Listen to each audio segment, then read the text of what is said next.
मकर संक्रांति में एक चीज घर लाकर उसे शिव मंदिर में चढ़ाकर आप सभी दान कर दो, फिर देखो कैसे भाग्य बदलता है और पूरा परिवार सुख पाता है। यह दिन सबसे बड़े दिन के रूप में जाना जाता है। वीडियो में जानेंगे गुरुजी का सर्वश्रेष्ठ घर पर किया जाने वाला उपाय और कौन सी ऐसी चीजें हैं जो दान करनी चाहिए, और साथ ही शुभ मुहूर्त भी जानेंगे। सबसे पहले बात कर लेते हैं शुभ मुहूर्त की। शुभ मुहूर्त जो है 2024 में 15 जनवरी के दिन बनने जा रहा है। 14 जनवरी को इस बार मकर संक्रांति नहीं है, तो इन चीज़ों को नोट करते हुए चलिएगा।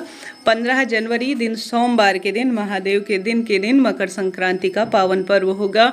इस दिन जो है मकर संक्रांति के दिन सुबह शुभ मुहूर्त बन रहा है दान पुण्य का। 15 जनवरी की सुबह 7:15 से शाम देर रात्रि तक जो है आप सभी दान पुण्य कर सकते हैं, परंतु जो है शाम 5:46 के आसपास ज़्यादा शुभ समय हो रहा है। महापुण्य काल जिसे कहा जाता है वह सुबह के समय 15 जनवरी की सुबह 7:15 से 9 बजे के आसपास हो रहा है। तो इस शुभ समय में ही अपने दान पुण्य को संपन्न करें, लाख गुना आपको फलों की इससे प्राप्ति होगी। जैसे कि आप सभी जानते होंगे, यह साल का सबसे बड़ा दिन माना जाता है दान पुण्य, पूजा पाठ, स्नान, ध्यान, यज्ञ, हवन, तर्पण और साथ ही जो पवित्र नदी होती है उसमें स्नान के लिए। ऐसे में आप सभी को आवश्यक रूप से सबसे पहले नोट करते हुए चलिएगा कौन कौन सी चीज़ें आप सभी को घर लाकर रख लेनी है और इन चीज़ों का दान करना है। सबसे पहले इस दिन 14 वस्तु का दान किया जाता है। तो 14 वस्तु का अगर आप प्रथम बार दान कर रहे हैं ना, तो प्रथम बार दान करने के लिए आप नारियल लीजिएगा या सुहाग की सामग्री लीजिएगा। नारियल जो है साक्षात माँ भगवती, माँ लक्ष्मी के स्वरूप में जाना जाता है और सबसे शुभ माना जाता है। अगर प्रथम बार कोई चीज़ दान कर रहे हैं या अभी तक आपने दान नहीं किया है, तो सबसे पहले आप नारियल का दान करें। नारियल आप सूखे स्वरूप में जो गोला आता है उसका दान कर सकते हैं। आप सुहाग की सामग्री 14 की संख्या में दान करें। इसके साथ साथ इस दिन जो है सबसे ज़्यादा महत्व गर्म वस्तु और खिचड़ी का दान करने का महत्व है। गर्म वस्तु आप जो है जुराब के रूप में किसी मंदिर में दान कर आएँ जहाँ गरीब पंडित जी बैठे हुए हों, और साथ ही दान करने का एक विधान भी है, वह भी आपको वीडियो में बताते हुए ज़रूर से चलूँगी। तो सबसे पहले आप सभी एक स्थान पर जो है वस्तुओं को रख लीजिए। अगर आपके पास शक्ति है, सामर्थ्य है, तो आप कम से कम 14 चीज़ें लीजिएगा। सबसे पहले 14 चीज़ों को एक अपने घर के मंदिर में रखिएगा। सभी चीज़ों को उन पर रोली, चंदन, मोली, अक्षत छिड़किएगा और 3 बार जल घुमाकर आप सभी जो है इसे सबसे पहले भगवान जी को समर्पित करें। भगवान जी को समर्पित की हुई चीज़ को आप सभी सबसे पहले दान करें। दान जो है आप सभी सबसे पहले किसी मंदिर में कर आएँ। भोलेनाथ का मंदिर होगा तो अत्यधिक शुभ होगा, क्योंकि सोमवार का दिन है। वहाँ अगर गर्म वस्तु का दान कर रहे हैं, खिचड़ी का दान कर रहे हैं, खिचड़ी में गुड़ जरूर से रखिएगा मीठे रूप में। काली दाल इस दिन आपको दान जरूर से करनी है।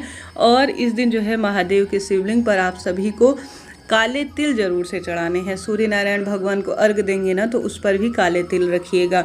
यह दिन सबसे बड़े दिन के रूप में जाना जाता है। राशि परिवर्तन होता है इस दिन। खरमास खत्म होकर बहुत शुभ दिन शुरू होते हैं। सूर्य नारायण भगवान का धनु राशि से मकर राशि में प्रवेश करने का यह दिन है। तो सूर्य ग्रह की कुंडली में स्थिति मजबूत करने और साथ ही इस दिन शनि देवता भी अपने पिता सूर्य देवता के घर जाते हैं। तो यह बहुत विशेष दिन होता है। इस दिन आप सभी आवश्यक रूप से काले तिल का दान करें, शिवलिंग पर समर्पित करें। सोमवार का दिन है। साथ ही काले तिल के लड्डू या सफ़ेद तिल के लड्डू जैसे भी हों, परंतु तिल के लड्डू का दान जरूर से करें। गुड़ का दान करें। गुड़ जो है सूर्य ग्रह से संबंध रखता है। साथ ही आप सभी घी का दान करें, चावल का दान कर सकते हैं। कुल मिलाकर खिचड़ी आपको एक विशेष थाली में रखकर कुछ हरी सब्जी या जो है जो भी मौसमी सब्जियां हैं किसी मंदिर में गरीब ज़रूरतमंद व्यक्ति को भी दान कर सकते हैं। परंतु जो भी दान करें उसे सबसे पहले शिव मंदिर में दान कर आप आएँ, बहुत शुभ इसे माना जाएगा। इसके बाद आप सभी किसी सुहागिन महिला को दान करें। दान करने में आप सबसे पहले जो है जैसा मैंने बताया, आप जो है नारियल से शुरुआत करें, या जो है आप सभी गोला इत्यादि अभी तक दान नहीं किया तो वह भी करें। आप किसी मंदिर में जाकर पूजा पाठ की सामग्री भी दान कर सकते हैं। अब पूजा होगी तो उसका फल जो है किसी न किसी स्वरूप में आपके खाते में जुड़ता हुआ दिखेगा। आप इस दिन तांबे की वस्तु का दान करते हैं, जैसे तांबे की बनी हुई लोटा आते हैं या कटोरी आती है, तो उसका दान पूजा पाठ में वह काम आने वाली चीज़ बहुत फलदायक और शुभ मानी जाती है। तो आप सभी कोशिश करें कि इन वस्तुओं का आप सभी दान करें। किताबें, इस दिन श्रीमद् भगवद गीता या दिव्य पुराण होते हैं ना, उनका आप सभी को दान करना है।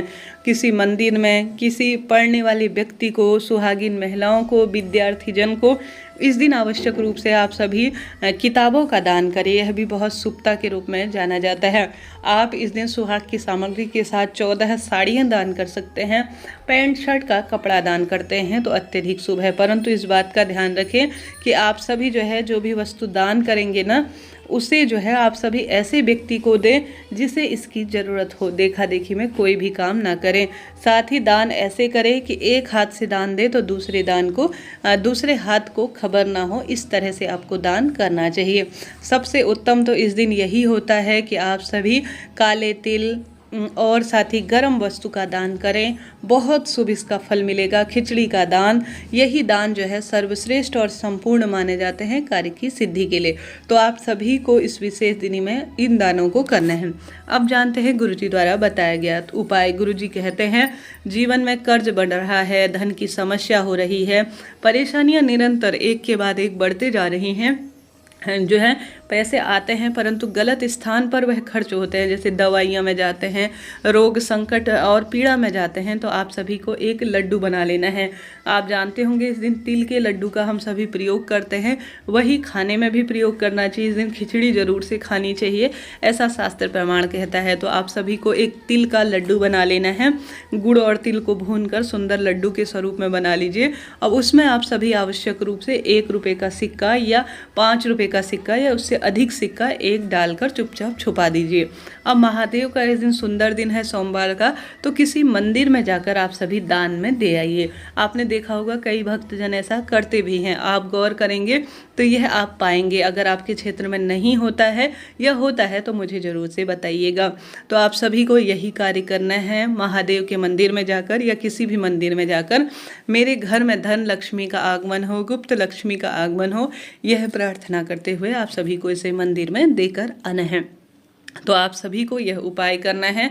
आप सभी को विशेष रूप से इस दिन 14 दीपकों का दान भी करना है। इस तरह से आप सभी दान करें। किसी गौशाला में जाकर आप गुड़ का दान करवा सकते हैं। आप हरा चारा वहाँ पर दान करवा सकते हैं। इस दिन पितरों के निमित्त भी दान पुण्य का बहुत अधिक विशेष कहा गया है। पितरों का तर्पण भी इस दिन किया जाता है। गंगा मैया में स्नान इस दिन किया जाता है। यह दिन बहुत बड़े दिन के, साल भर के सूचक के रूप में जाना जाता है। तो इस तरह से यह जानकारी थी। आप सभी आवश्यक रूप से इन वस्तुओं को लाकर अपनी कुंडली में सभी नवग्रहों की दशा मजबूत कर सकते हैं। इन सभी चीज़ों का संबंध किसी न किसी ग्रह से होता है। जैसे कि काले तिल का संबंध शनिदेव से होता है और साथ ही इस दिन जो तांबे की वस्तु दान की जाती है उसका संबंध सूर्य देवता से होता है। इस दिन खिचड़ी में जो उड़द की दाल यूज़ होती है वह शनिदेव से संबंध होता है। और साथ ही जो चावल होते हैं वह चंद्रमा की स्थिति मजबूत बनाने के लिए होते हैं। और नमक मिर्च इत्यादि जो मसाले इत्यादि दान किए जाते हैं, हरी सब्जी दान की जाती है, वह राहु और केतु इत्यादि से संबंध रखती है। कुल मिलाकर इस दिन ग्रहों के सबसे बड़े परिवर्तन के स्वरूप में माना जाता है। महादेव के शिवलिंग पर सुंदर तरीके से पूजन करें। अपनी इच्छा अनुसार जो आपसे बन पड़े किसी मंदिर में दान दे। अपनी महादेव ने अपने देने योग्य बना रखा है तो किसी मंदिर में खूब सारे वृक्ष आप सभी लगा सकते हैं। बेलपत्री का वृक्ष लगा सकते हैं। यह बहुत शुभता के रूप में जाना जाता है। इस तरह से जानकारी थी। वीडियो उचित उपयोगी रहते हैं तो लाइक करें, शेयर करें, सब्सक्राइब करें। हर हर महादेव। जय